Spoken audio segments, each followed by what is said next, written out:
Welcome to the Backpacking Gear podcast. With me today is the famous YouTuber and ultralight gear expert, Matty Outdoors. How's it going today? Hey man, thanks for having me. Much appreciated. Yeah, absolutely. Absolutely. Happy to have you on the show. So, I didn't count, but I feel like just going back through your channel in the last few months, like you put out quite a few episodes on ultralight gear. Am I correct on that? Yeah, I this year in particular, I kind of made like the hard push towards going ultralight. I get called out a lot over the last couple of years because I was like that guy who was at like 11 and a half to 13 pounds for my base weight. So Okay.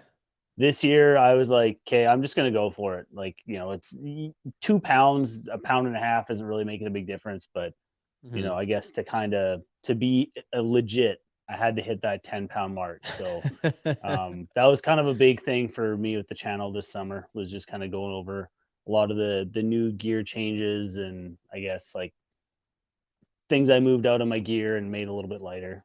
Okay. So like I'm trying to figure out your perspective on this. So are you like, you know what? It's about time I kind of lighten my load. Or are you more along the lines of, I'll show you I can be ultralight. Here you go. uh I've kind of been on like the lightening my load kick for a number of years. Like, Okay. I think 2017 was kind of eye opening for me. I did a 10-day backpacking trip, and at the start my back was at like 65 pounds, Mm-hmm. and it was not a fun, enjoyable time. Like, by No. the end of that trip I was still at over 40 pounds on my back. Oh my goodness. um Okay. and it was some pretty long days. Like, we were doing about 25 to 30 kilometer days most days Yeah. on trail. Wait a second. Did you And eat 25 pounds of food then? I'm trying to do the math on that. yeah. 65 to 40. You ate 25. I guess that's not too far off. 2 pounds a day ish. Okay. I I've been known to get the munchies around the campfire from time to time. Okay. So sometimes I overpack with candy, especially on a long trip like that. Okay. It's kind of one of my Gotcha. vices on trail. But Right. Right. yeah, I crushed over 20 pounds of food on that trip. I got to the point like I was forcing myself to overeat at dinner just to lessen the amount of food I was carrying the next day. Like, I was going through all my like extra rations. I was like, okay, that's that getting tonight. I'm not carrying this anymore. What can I eat tonight and not throw up tomorrow? Like, that's the question. Exactly. Yeah, that's hilarious. Oh my goodness. So yeah, I did that, and I got myself down. I was like, I don't know, between 12 to 15 pounds, kind of floating around there. Okay. I hike with my dog a lot, so Yeah. with her, I can't really hit the ultralight base weight. I carry some gear for her, like a Okay. blanket and a sleeping pad. But Gotcha. and yeah, I guess part of it this year was just kind of like you said, just kind of like prove a point, right? Like, Yeah. yeah, You get I wanted challenged, to man. I feel, mean, I had to feel what it was like to feel like I was part of that club. So right. People are not afraid to challenge YouTubers for sure. So, no.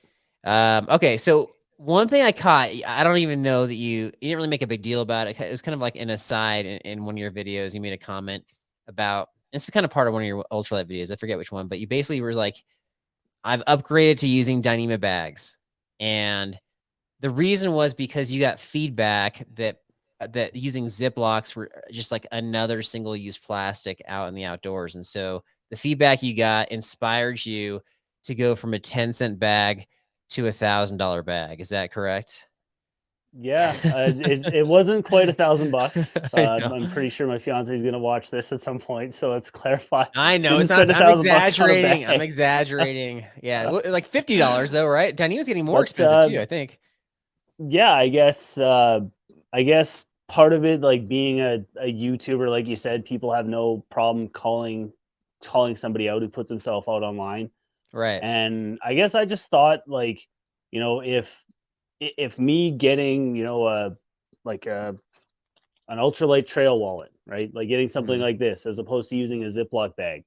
Uh, at the end of the day, is a Ziploc bag gonna, destroy the earth and, cause mass flooding and whatever? No. But if we Cost can mass eliminate play. single-use plastics, right? Anything that I could eliminate, I kind of made a hard push to do it.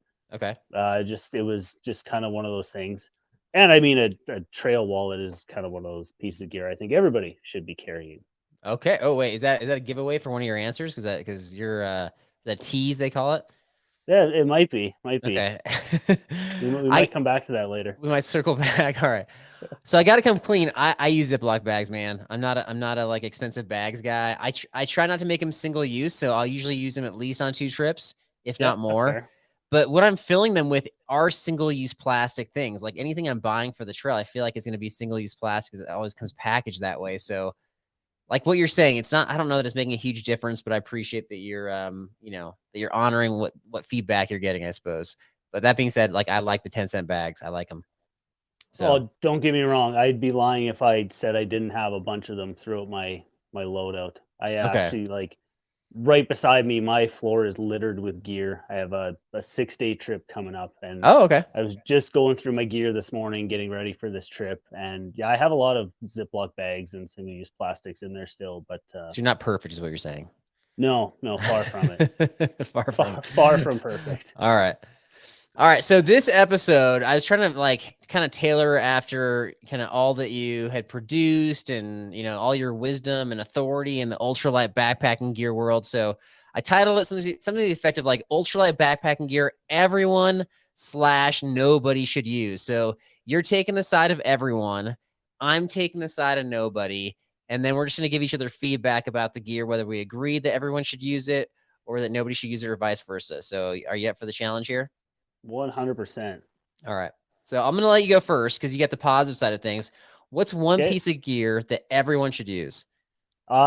This one I think is a no-brainer. I brought props with me. I don't know if that's a common thing, No, but it's good. Yeah, most people are listening on the audio app, so I actually don't actually no, that doesn't make sense. I'm saying nobody should use it, so I shouldn't even have the props because that would be defeating the purpose. So you should have them, I shouldn't. So go ahead. Sorry. all right. So first piece of gear I think everybody should be using is disposable smart bottles. Okay. I'm Single use not a fan plastic. of the single-use plastics. Exactly. We are just talking about that, but I'm a big believer in the smart bottles. For what it does, you're using it just to carry water. Nalgene's are what, 7 ounces, I do believe. Oh, you're Smart going bottles like US an ounce and a Imperial quarter. setup. Yeah, they are. They're about 6.7 ounces. So yeah, if you're looking at shaving weight out of your backpack, I think this is something that every backpacker should look into. I mean, even looking at the price of them, you buy a Nalgene for, I think up here they're $15 for like the Mm, basic one that right. has nothing on it. These are like $2, and they come with a liter of water. And they come with the Nalgene water. doesn't come with water. That's how dare they? Um, I would argue that you can actually have multiple uses out of them too, because after a trip, if it's still in good shape, like I'll rinse them out and I'll store them for the next trip, especially if the trip's not too far along. So I have them in my gear closet just right next door, ready to go for the next Yeah, trip. So yeah, so I'll save them. I think you can get at least 2 trips out of them, maybe 3 before they start getting really destroyed. Because they get like they're thin enough where they're lightweight, but they're thick enough where they're not like the crinkly, like annoying plastic, right? yeah, exactly. Like Okay. I mean, this one, like I've got like the little Hike Life bottle label on here. Yeah. This one I've been using all year. I think I got this bottle in the spring. Oh, okay. So I mean, this has got probably 7 or 8 trips on it. Oh, so not single use then. There you go. No, far from. Like Okay. I'll use this until the bottle fails, probably. Okay. Nice. All right. There you go. All right. So I got my first one, and I'm gonna call this one ultralight tent stakes. I think that you should not use ultralight tent stakes. And full disclosure, like my perspective is I'm a teacher. I'm very budget conscious. I'm very Okay. frugal. I want to get good bang for my buck. I want it to be, perform a lot better, be a lot lighter weight. And I don't think the 10 stakes cut it. So I picked on Z Packs. They've got like a 6.4-inch carbon fiber tent stake, which weighs in at 0.22 ounces. I'm sorry, I did not convert it to grams. And they cost about $4 a piece. Versus your typical like shepherd's hook aluminum stake, which weighs in at 0.5 ounces. So still, we're talking under an ounce per stake, and they cost half as much. But really, like most people probably have them laying around, so you don't need to buy them in the first place anyway. So I think that you can not invest in like a Z Packs carbon fiber tent stake and be just fine. That's my theory. What do you think? I 100% agree. Okay. Mostly just because you're specifying on carbon fiber tent stakes. And because they're gonna break, I is that what you're like the saying? aluminum tent stakes. I Yeah. guess I'm like the groundhog style. Okay. I use the Z-Pack Sonic stakes. It's like their groundhog steak. Okay. Um, I don't know the weight of them off the top of my head, No, it's but yeah, for I sure. think they were like $3 a piece. So probably somewhere in But the middle. I'm guessing that it'll be like 0.3 ounces then. yeah, Okay. And but yeah, they're I'm aluminum. Is not a what you fan said? of. Sorry. They're aluminum. Is that what you said? Yeah, yeah, they're like I have those and I put them up next to a groundhog and I can't tell the difference. They're just blue and as opposed to red. Okay. Uh, yeah, I like them. I mean, I've had no issues using rocks to knock them into rocky, rooty soil, and All right. I've had no issues with them. But Gotcha. yeah, carbon fiber tent stakes, I'm personally not a big fan of, so I'll definitely agree with that. Okay. And I might still push back on the ones you're using because I just don't think that buying like super fancy tent stakes, like if you're talking bang for your buck, if you're shaving weight, I mean, if you feel like you like them because they improve your performance, the tent stakes, then awesome. But for me, like the shepherd's hooks, they work just fine. I don't bring an excessive amount. I bring out, just what I need, and I feel like that it's gonna work, and I don't need to spend any money. So that's my theory.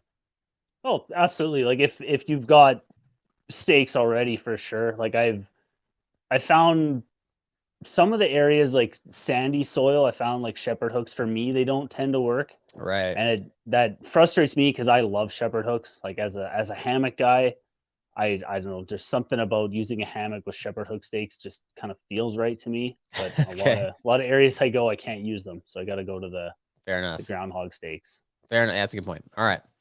Good deal. All right. So that's my first one that you should not use. Sounds like we're in agreement. What's your next one? Gear everybody should use. Uh, a sleeping quilt as opposed to a sleeping bag. All right. Get rid of the bags, you're saying. Yeah. Uh, I know a lot of people say that like sleeping bags have their place in cold weather conditions and should be used in winter camping. Uh, I over the last 4 years haven't used a sleeping bag at all. Okay. Uh, the climates that I go winter backpacking in, like we get as cold as anywhere in the world. You know, like 30 below or Yeah, you're 40 in Canada. below. That's like the coldest place in Not the world, next to Antarctica, right? Yeah, pretty much. I'm up here, northern Alberta in the Canadian Rockies. We Right. get pretty cold. I've been exclusively using quilts, even in the wintertime. Uh, Quilt draft kind of seems to be a like a complaint people have about quilts. Right. I personally I don't use pad straps with my quilt. Okay. Even on the ground, sleeping on a pad, I don't use pad straps. I've never felt a draft at all. Like I've never had a cold spot using a quilt. Wait a I second. don't So know do if you think that people are just like throwing nonsense out there, or you have a technique that is superior to what you're using? I think there's a lot of misinformation out there on how to properly use pad straps. Okay. I've seen a lot of people use them incorrectly. Justin has a really good video, and he's demonstrated a couple times how to properly use them. All right. It's like keeping the toggle or wherever the pad attaches to the strap, keeping that towards the edge of your sleeping pad. Most people want to like pull that in towards themselves, but Justin showed a bunch of times keeping it towards the edge of your pad helps eliminate the drafts. But for me, I just find like I don't tend to roll around a lot when I sleep. So once I'm out, I'm kind of just out like a log. Right. And I'm pretty skinny, so that helps. But yeah, I just find like I don't know I get the my head through the loop in the top of the quilt, and the sides just kind of pull in beside me, and I don't You're really good to go. yeah I don't get any cold spots. So Okay. All right. So if you get cold spots or if you've struggled with this, give us kind of the rundown on what the issue is here. I move around more, I would say, while I'm sleeping, and I'm not super skinny. I'm definitely, yeah, probably more bulky. So I don't know if that's an issue, but I've used quilts. I'm good with both the bags and the quilts, so I like them both. All right. Let's go with okay. I'm gonna pick on Z packs again, but they're not the only ones. They're not the only culprits for this next one. This is one way to shave some weight is to go with a stuff sack pillowcase. Z packs makes one 1.4 ounces for $50. Rumple actually makes one for at 3.2 ounces for $40. And yeah, so I think that this is something you should not buy. I think that not only are you not going to get the right performance out of it because you're not going to sleep as well, because whatever you're stuffing in there, it's just going to eventually like kind of flatten out as the air releases. But I think you can buy, there's multiple pillows in the markets for cheaper than that are 4 ounces or less, and you can get better sleep. So I think that it's like bad all the way around. What are your thoughts? I definitely agree. I like the Z-Packs pillow you're talking about. That's the one that's just like it just looks like a Dyneema dry bag, right? And you roll it up Right. and fill it with air. Correct.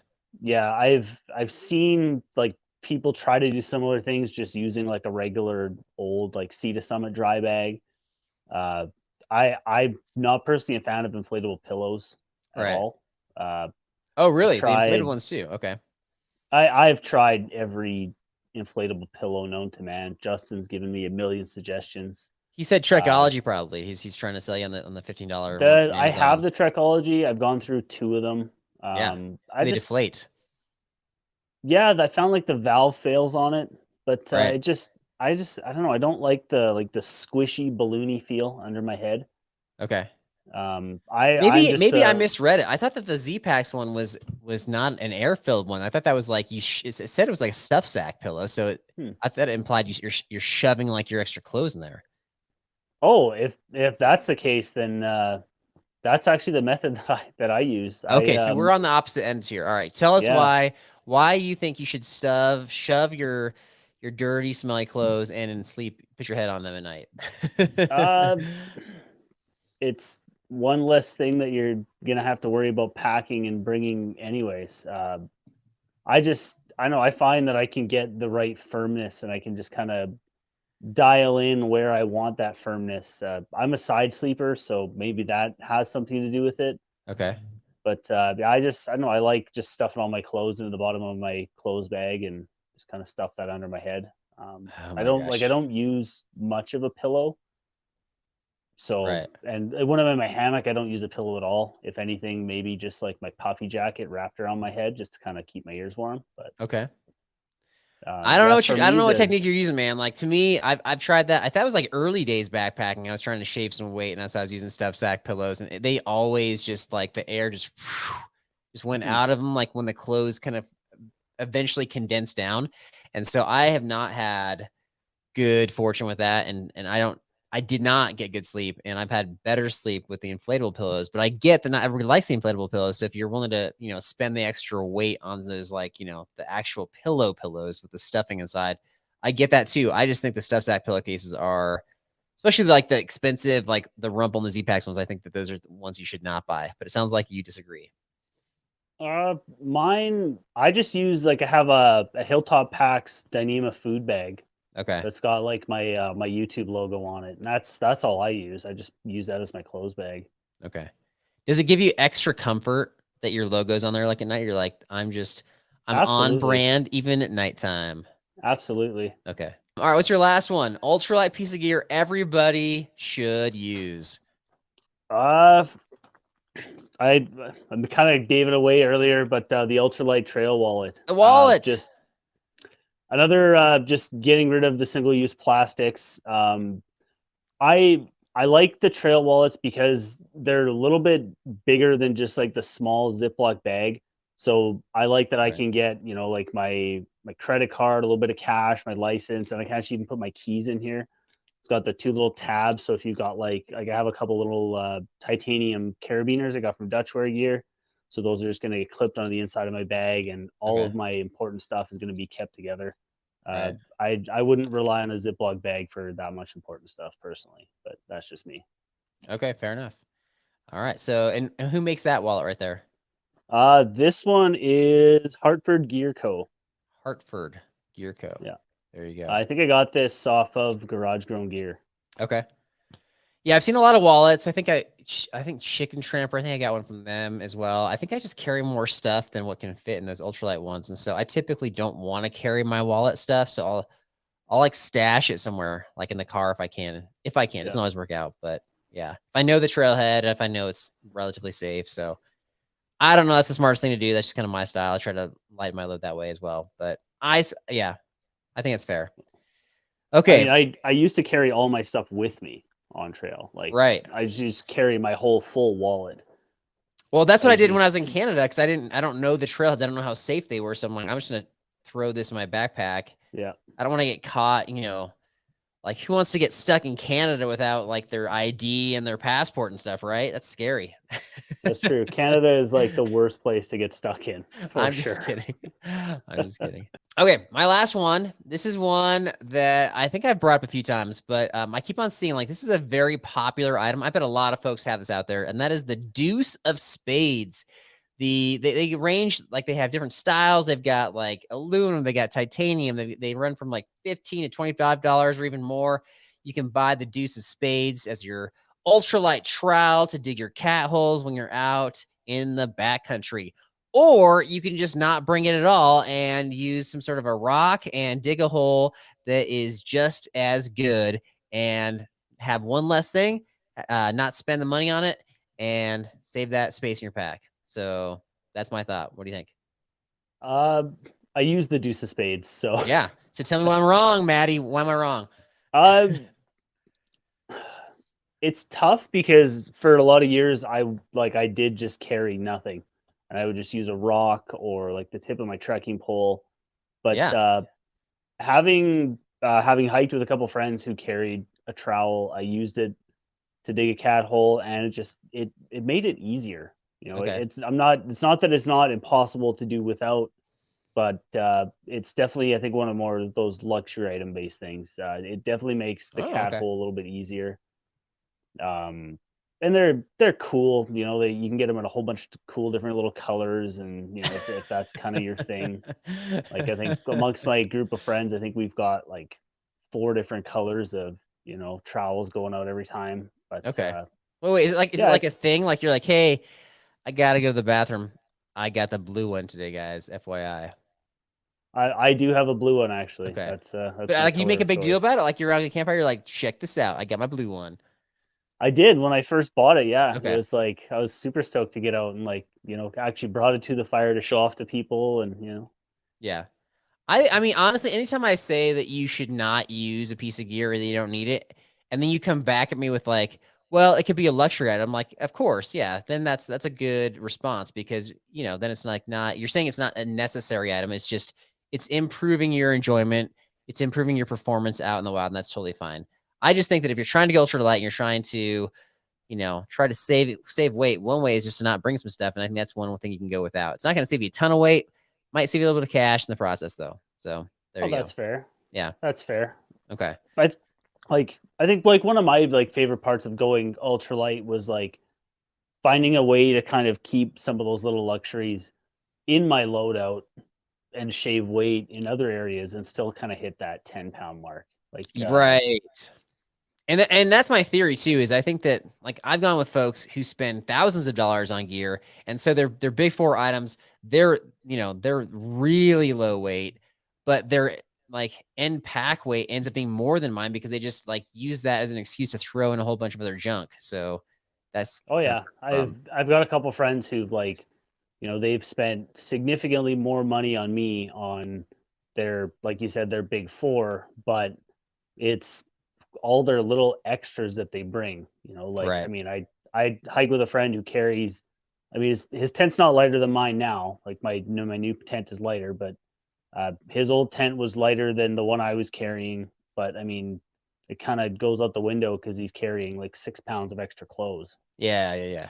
So, That's a lot of extra clothes right there. A and couple it was outfits. 6 pounds. We actually weighed it at one point. Okay, that's like Yeah, you get some jeans in there and it some like was rain a boots. full extra pair to sleep in, a full Yep. extra set of like pant outfit, like so a full outfit with pants to hike in and a full outfit of shorts to hike in, Okay. extra Matching sweaters. Yeah, he's always prepared with extra clothes. sweater vests probably too. So Uh, he did have a vest at one point. Yeah, he had one of those okay. Patagonia vests. That's awesome. It was cute. So there you go. All right. So I had three. Which one do you agree with, disagree with? Please let us know. Leave some comments. And all right, I got ultralight trivia for you. Ready for this? I hope so. Okay, I got it for you coming up right after this. All right, ultralight trivia. All right, All so right. Maddie, you got to get 2 out of 3 correct to pass. And here's the deal: if you lose trivia, if you're up for this punishment, I'd like you to record a selfie video taunting Jesse from Backcountry Forward. We call him Villain Jesse, in some way that I can release on a future episode, perhaps one that he's on. So I can give you some ideas Absolutely. about what to taunt him about, but would you be up for that? Oh, 100%. Like Okay. taunting Jesse, I would do that just for fun anyways. All right. So that's not even a punishment then. All right.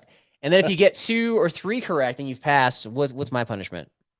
I think we're gonna go with 20 push-ups. 20 push-ups. Okay. I can do 20, I think. At least I could not too long ago. So we'll find out. All right. So I've got 3 questions, like I mentioned. All of them are multiple choice. Okay. All right. So here we go. Number 1. This one is according to a common backpacking resource you might have come across, Clever Hiker. So according to them, what is the best way to determine the weight of each piece of your gear? Is it A, to use a digital scale, B, to reference the manufacturer's website, or C, use a third-party objective company's data? Digital scale. Digital scale is correct. Use a digital scale. Do you do that? Do you weigh your stuff when you're I do actually. okay? I have a kitchen scale at home that I use. Kitchen scale. Gotcha. All right. So that's the first one. So you're 1 for 1 so far. Number 2, which gear change will shave you the most weight? Gear change. All right. Is it A, ditch the stove and fuel and eat cold meals?